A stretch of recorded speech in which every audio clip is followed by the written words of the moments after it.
இன்னைக்கு இந்த வீடியோல நாங்க எதை பற்றி கேட்க போறோம்னு சொன்னா, ஜனநாயகம் திரைப்படம் ரிலீஸ் ஆயிருக்கு பற்றி தான் கேட்க போறோம். ரிலீஸ் ஆன்னு சொன்னா தியேட்டர்ல இல்ல, இன்டர்நெட்ல ரிலீஸ் ஆயிருக்குது. இன்டர்நெட்ல லீக் ஆயிருக்குது. இந்த விஷயம் வந்து எங்க எல்லாருக்குமே வந்து தெரியும். இன்னைக்கு இந்த வீடியோல நாங்க என்ன பார்க்க போறோம்னு சொன்னா, இந்த திரைப்படமானது ரிலீஸுக்கு பின்னால யார் இருக்கிறாங்க? இந்த திரைப்படமானது இவ்வளவு நாளா லீக் ஆகாம தற்பொழுது ஏன் லீக் ஆயிருக்குது? இந்த திரைப்படம் தொடர்பா பார்த்தோம்னு சொன்னா, தற்பொழுது ஒரு முக்கியமான ஒரு விமர்சனம் வந்து இப்ப நிறைய பேர் வந்து சமூக வலைதளத்துல வந்து காய்ச்சி கொண்டிருக்கிறாங்க.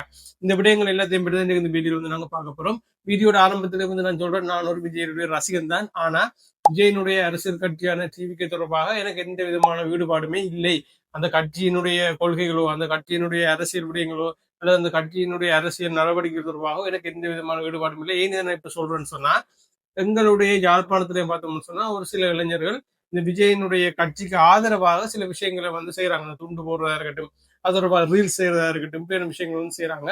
அதனாலதான் வீடியோட ஆரம்பத்தில் இருந்து நான் சொல்றேன், நான் வந்து இந்த டிவிகே கட்சி தொடர்பாக எனக்கு எந்த விதமான ஈடுபாடுமே இல்லை. ஆனா விஜயனுடைய சினிமா சம்பந்தமான ஒரு ரசிகன் தான். ரைட். என்ன விஷயம்னு சொன்னா, தற்பொழுது பார்த்தோம்னு சொன்னா பெரிய எதிர்பார்ப்புக்கு மத்தியில் இருந்த படம் தான் ஜனநாயகன். அதாவது 400ல இருந்து 500 கோடி ரூபாய் பட்ஜெட் எடுக்கப்பட்ட விஜயனுடைய கடைசி படம் என்று சொல்லப்படுகின்ற, கடைசி படமா இருக்குமான்றது ஒரு கேள்விக்குறிதான். ஆனா கடைசி படம் என்று சொல்லப்படுகின்ற ஒரு படம். பெரிய எதிர்பார்ப்புக்கு மத்தியில இருந்த படம். இந்த படமானது இந்த எலெக்ஷனுக்கு முதல்ல வருமாக இருந்தால், இப்ப வந்துட்டு எலெக்ஷனுக்கு முதல்ல தியேட்டர்ல வந்திருக்குமாக இருந்தால், இந்த படம் வந்து இந்த தேர்தல் தமிழ்நாட்டுல வந்து தற்பொழுது தேர்தல் நடைபெற இருக்குது. அந்த தேர்தலை பார்த்தோம்னு சொன்னா பெரிய அளவிலான வாக்குகளை வந்து விஜய்க்கு கொண்டு வரக்கூடிய ஒரு படமா தான் இந்த படம் வந்து எடுக்கப்பட்டது. இந்த படம் பார்த்தோம்னு சொன்னா, இந்த படம் தற்போது லீக் ஆயிருக்கிறபடி தொடர்பா பார்த்தோம்னு சொன்னா, இந்த படத்தினுடைய தயாரிப்பாளர் தரப்புல பார்த்தோம்னு சொன்னா என்ன சொல்லியிருக்காங்கன்னா, இந்த படத்தை வந்து சமூக வலைதளத்துல பகிர வேணாம். இந்த படத்தினுடைய லிங்குகளை வந்து வேற நண்பர்களுக்கோ அல்ல சமூக வலைதளங்களில் வந்து பகிர வேணாம். அப்படி பகிர்ந்தா வந்து அதற்கு எதிராக சட்ட நடவடிக்கை எடுக்கப்படும் சொல்லி படத்தினுடைய தயாரிப்பாளர் தரப்புல வந்து சொல்லப்பட்டிருக்குது. படத்தினுடைய இயக்குனர் தரப்புல என்ன சொல்லப்பட்டிருக்குன்னு சொன்னா, இந்த படத்தை வந்து ஷேர் பண்றதை வந்து நிப்பாட்டுங்க. ஏன்னு சொன்னா, நிறைய பேற்ற கனவுகள், நிறைய பேற்ற வேலை இதுல இருக்கு, நிறைய பேற்ற உழைப்பு இருக்கு இதுல.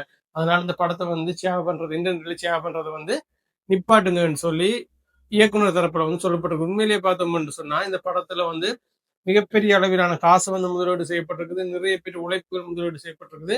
அப்படி இருக்கிற ஒரு படத்தை வந்து நாம இன்டர்நெட்ல வந்து ஷேர் பண்றதோ, நான் இதுல இந்த படம் பார்க்கல, ஷேர் பண்றதோ ரிலீஸ் பண்றதோ வந்து உண்மையிலேயே வந்து ஒரு பிழையான விஷயம் தான். இந்த படம் லீக் ஆனது கூட பார்த்தோம்னு சொன்னா ஒரு மிகப்பெரிய ஒரு பிழையான விஷயம்தான். இந்த படத்தினுடைய லீக் ஆயிருக்கிற தொடர்பா தற்பொழுது பார்த்தோம்னு சொன்னா, விஜயனுடைய அரசியல் கட்சியில் இருக்கிற ஒரு முக்கியமான நபர் ஆதவ் அர்ஜுனா. அவர் என்ன சொல்லியிருக்கிறேன்னு சொன்னா, இந்த படத்தை வச்சுக்கொண்டு அவர் வந்து ஒரு சில அரசியல் தொடர்பான விஷயங்களை வந்து அவர் சொல்லியிருக்கிறார். இந்த படமானது ரிலீஸ் ஆகாம இருக்கிறதுக்கு பாஜக தான் காரணம். பாஜக தான் வந்து இந்த படத்தை வந்து பின்னுக்கு தள்ளி போட்டு கொண்டு இருந்தாங்க. தற்பொழுது இந்த படம் ரிலீஸ் ஆயிருக்கிறதுக்கு திமுக, அதிமுக தான் காரணம்னு சொல்லி ஆதவ் அர்ஜுனா வந்து இந்த படத்தை வச்சுக்கொண்டு ஒரு அரசியலை வந்து செஞ்சிருக்கு. ஆனா உண்மையிலேயே பார்த்தோம்னு இந்த படம் முழுக்க முழுக்க யார்கிட்ட கையில இருக்குதுன்னு சொன்னா இந்த படக்குழுவினோட கையில இருந்திருக்குது. இந்த படம் ரிலீஸ் ஆனதுக்கு நாம எந்த விதமான ஒரு அரசியல் கட்சியை வந்து சாட்டுறதை வந்து ஒரு அரசியலான விஷயமா தான் பார்க்கப்படுமே ஒழிய, ஆனா அதுக்கு முழு பொறுப்பு, இந்த படம் வந்து ரிலீஸ் ஆனதுக்கு முழு பொறுப்பும் வந்து இந்த படக்குழுவா தான் இருக்கும்னு சொல்லி பரவலாக சமூக வலைதளத்தில் கதைக்கப்படுகின்றது. சரி, இதுல இன்னொரு விஷயமும் இருக்குது.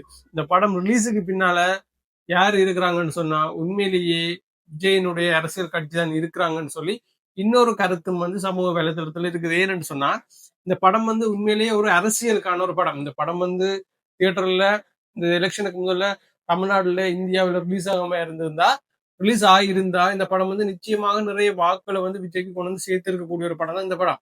அந்த படம் இந்த எலெக்ஷன் முடிஞ்ச பிறகு ரிலீஸ் ஆகுறதால பார்த்தோம்னு சொன்னா அந்த வேலை வந்து நடக்காம இருக்கும். அதாவது இந்த படம் எலெக்ஷனுக்கு முன்னும் ரிலீஸ் ஆகி விஜய்க்கு அதிக அளவிலான வாக்குகளை கொண்டு வர வேலை வந்து இந்த படம் எலெக்ஷனுக்கு பிறகு ரிலீஸ் ஆகுறதால நடக்காம இருக்கும். அதனால இந்த படத்தை வந்து எலெக்ஷனுக்கு முதல்ல லீக் பண்ணியிருக்காங்க. அது ஹெச்டி குவாலிட்டியில வந்து லீக் பண்ணியிருக்காங்க. இந்த படத்தை வந்து லீக் பண்ணது வந்து விஜயனுடைய அரசியல் கட்சி தான், விஜய் தான் சொல்லி இன்னொரு கருத்தும் வந்து சமூக வலைதளத்துல பரவலாக பரவி கொண்டிருக்குது. சரி, இன்னொரு விஷயம் பார்த்தோம்னு சொன்னா, இப்ப இந்த லீக் ஆயிருக்கிற இந்த 3 மணி நேரத்தை படத்தை பார்த்துட்டு ஒரு மக்கள் தரப்புல வந்து என்ன சொல்லப்படுதுன்னு சொன்னா, இந்த படத்திலேயும் வந்து விஜயனுடைய ஒரு சில படங்கள்ல வந்து முஸ்லிம் மக்களை வந்து தீவிரவாதிகளாக சித்தரித்து காட்டப்பட்ட ஒரு சில காட்சிகள் வந்து வைக்கப்பட்டிருக்கிறதாக வந்து குற்றம் சாட்டப்பட்டிருந்தது.